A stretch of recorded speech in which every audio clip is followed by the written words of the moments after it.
Hi, this is Suresh Sriram, political analyst. Raghuramakrishnaraju గారు RRR గారి case ఏదైతే ఉందో ఆయన్ని కస్టోడియల్ టార్చర్ పెట్టిన కేసులో A4గా ఉన్న విజయపాల్ని లేటెస్ట్గా అరెస్ట్ చేయడం జరిగింది. గత కొంతకాలంగా ఆయన అనేక కోర్టుల చుట్టూ తిరిగాడు. నన్ను అరెస్ట్ చేయొద్దు, యాంటిసిపేటరీ బెయిల్ ఇవ్వండి అని చెప్పి హైకోర్టుకి వెళ్ళాడు. హైకోర్టు తిరస్కరించింది. సుప్రీంకోర్టుకి వెళ్తే సుప్రీంకోర్టు కూడా తిరస్కరించింది. నిన్న సుప్రీంకోర్టు తిరస్కరించడంతో ఇక ఆయన అరెస్ట్ అనేది ఖాయం అనేది అందరికీ అర్థమైపోయిన విషయమే. సరే, ఈరోజు పోలీసులు విచారణకు పిలిస్తే పోలీసులు విచారణ చేయడానికి పిలిస్తే ఆయన వెళ్ళాడు. ఉదయం నుంచి దాదాపు 7 గంటల పాటు ఆయన విచారించిన తర్వాత ఇప్పుడే అరెస్ట్ చూపించారు. ఆయన్ని అరెస్ట్ చేస్తున్నట్టుగా చూపించారు.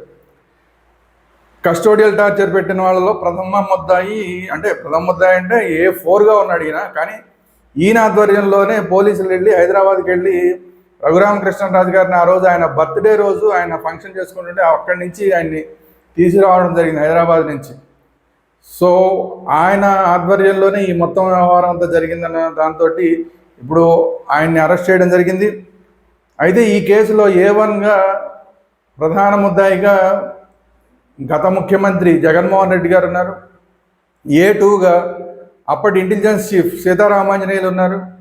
A3గా అప్పటి CID చీఫ్ సునీల్ కుమార్ ఉన్నారు. A4గా ఇప్పుడు లేటెస్ట్గా అరెస్ట్ అయిన విజయపాల్ ఉన్నారు. A5గా అప్పటి గుంటూరు ప్రభుత్వ ఆసుపత్రి సూపరింటెండెంట్ ఆవిడున్నారు. అంటే వీళ్ళందరికీ కూడా ఇప్పుడు ఉచ్చు బిగిసినట్టు లెక్క. ఎందుకంటే కస్టోడియల్ టార్చర్ చేయడమే కాకుండా అసలు విచారణకు సహకరించకపోవడం అనేది విజయపాల్ మీద ఉన్న ప్రధానమైన ఆరోపణ. నాకు తెలియదు, మర్చిపోయాను, గుర్తులేదు, ఎప్పుడో జరిగింది అని మాట్లాడాడు. పోలీసులు ఇంతకుముందు పిలిచినా కూడా సేమ్ అదే వాదాన్ని CID చీఫ్ సునీల్ కుమార్ కూడా చేస్తున్నారు. ఎప్పుడో 3 ఏళ్ల క్రితం జరిగిన కేసు గురించి ఇప్పుడు ఏంటి అనేది ఆయన వాదన. సో అంటే 3 ఏళ్ల క్రితం అప్పటి నుంచి కేసులు పెట్టకుండా RRR గారు ఇప్పుడు కేసు పెట్టాడు. సో ఇది అంతా కూడా వ్యాలిడ్ కేసు కాదని చెప్పి ఆయన కూడా వాదించడం మొదలెట్టాడు. సో ఇవన్నీ విన్న తర్వాత సుప్రీంకోర్టు A4 విషయంలో ఆ వాదనలన్నీ పక్కన పడేసి అతనికి బెయిల్ ఇవ్వడానికి నిరాకరించిందంటే వీళ్ళకి కూడా అదే వాదనతో ఉన్న సునీల్ కుమార్కి కానీ సీతారామాంజనేయులకు కానీ అదే పరిస్థితి వస్తుందనేది అందరూ అర్థం చేసుకోవచ్చు. తర్వాత ప్రభుత్వ ఆసుపత్రి సూపరింటెండెంట్, ఎందుకంటే ప్రభుత్వ ఆసుపత్రి సూపరింటెండెంట్ ప్రధానంగా కారణం ఏంటంటే కోర్టులో RRR గారు నన్ను కొట్టారు, కస్టోడియల్ టార్చర్ చేశారు అని చెప్పి కోర్టులో జడ్జి ముందు చెప్పిన తర్వాత జడ్జి గారు కూడా ఆ గాయాలని కాలు మీద ఉన్న గాయాలు చూసి గాయాలు కనబడుతున్నాయని చెప్పి ప్రభుత్వ ఆసుపత్రికి తీసుకెళ్ళి చెక్ చేయమంటే జడ్జి గారు చూసిన తర్వాత కూడా అసలు ఏం గాయాలు లేవు అని చెప్పి అక్కడ ప్రభుత్వ ఆసుపత్రి సూపరింటెండెంట్ సర్టిఫై చేయడం జరిగింది. దాంతో రఘురామకృష్ణరాజు గారు మళ్ళీ అప్పీల్ చేసుకుని హైదరాబాద్ మిలిటరీ హాస్పిటల్కి వెళ్ళడం జరిగింది. ఇంకొకటి జరిగిన తప్పు ఏంటంటే అప్పుడు నన్ను ప్రభుత్వ ఆసుపత్రితో పాటు ప్రైవేట్ హాస్పిటల్ విజయవాడలో ఉన్న రమేష్ హాస్పిటల్కి తీసుకెళ్ళండి అని చెప్పి రఘురామకృష్ణరాజు గారు కోరితే సరే అలా తీసుకెళ్ళండి అని చెప్పి పోలీసులకు చెప్పినా కూడా అప్పుడు ప్రభుత్వం పట్టించుకోకుండా కేవలం ప్రభుత్వ ఆసుపత్రి మాత్రమే తీసుకెళ్ళి రమేష్ ఆసుపత్రికి తీసుకెళ్ళాలి. ప్రభుత్వ ఆసుపత్రిలో వాళ్ళకి కావాల్సిన విధంగా అప్పట్లో ఉన్న అధికారులందరూ ప్రెజర్ చేశారా, మరి ఏం జరిగింది అనేది తెలియదు. మరి ఆ సూపరింటెండెంట్ ఆ విధంగా ఇవ్వడం జరిగింది సర్టిఫికెట్. అది ఫేక్ అని చెప్పి తర్వాత మిలిటరీ ఆసుపత్రికి వెళ్ళిన తర్వాత మిలిటరీ హాస్పిటల్లో క్లియర్గా దెబ్బలు ఉన్నాయి, లేటెస్ట్గా తగిలిన దెబ్బలే ఉన్నాయని చెప్పి వాళ్ళు సర్టిఫికెట్ చేశారు.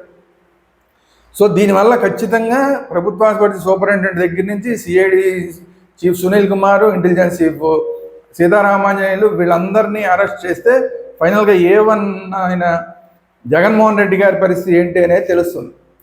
సో అప్పుడు అందరికీ తెలుసు కస్టోడియల్ టార్చర్ చేయడం మాత్రమే కాదు, అసలు భయంకరంగా ఉంటుంది. అసలు ఆ రోజు రఘురామకృష్ణరాజు గారికి జరిగిన విషయం తెలిస్తే, ఎందుకంటే ఆయన ఆ కొద్ది రోజుల ముందే ఆయన హార్ట్కి ఆపరేషన్ చేయించుకున్నాడు.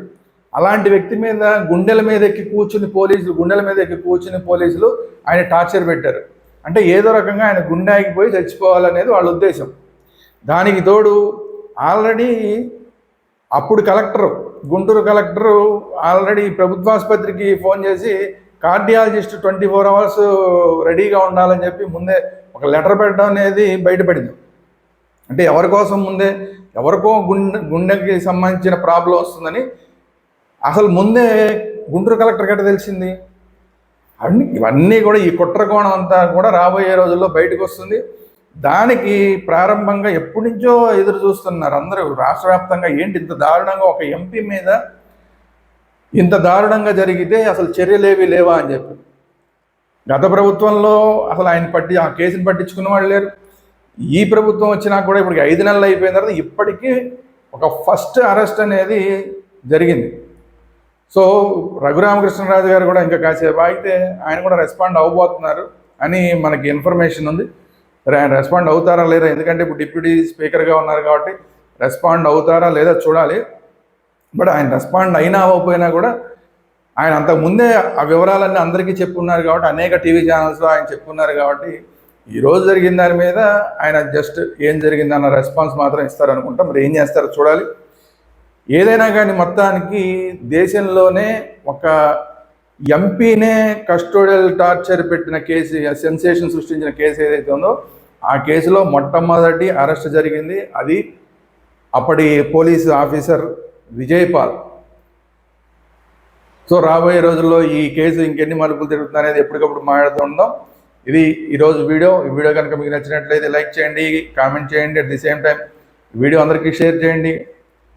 మన ఛానల్స్ వేదాంత ఛానల్లో ఇలా పొలిటికల్ అంశాలతో పాటు ఆధ్యాత్మిక అంశాలు, క్రికెట్కి సంబంధించిన అంశాలు, సినిమాలకు సంబంధించిన అంశాలు, అనేకమైన అంశాలు వస్తుంటాయి. సో వేదాంత ఛానల్ని ఇమీడియట్గా సబ్స్క్రైబ్ చేయండి. అట్ ది సేమ్ టైం ఇలాంటి పొలిటికల్ అంశాలు మాత్రమే వచ్చే పొలిటికల్ వేదాంత ఛానల్ని కూడా సబ్స్క్రైబ్ చేయండి. సో పొలిటికల్ వేదాంత ఛానల్ని, వేదాంత ఛానల్ రెండింటిని సబ్స్క్రైబ్ చేయండి. Thank you very much.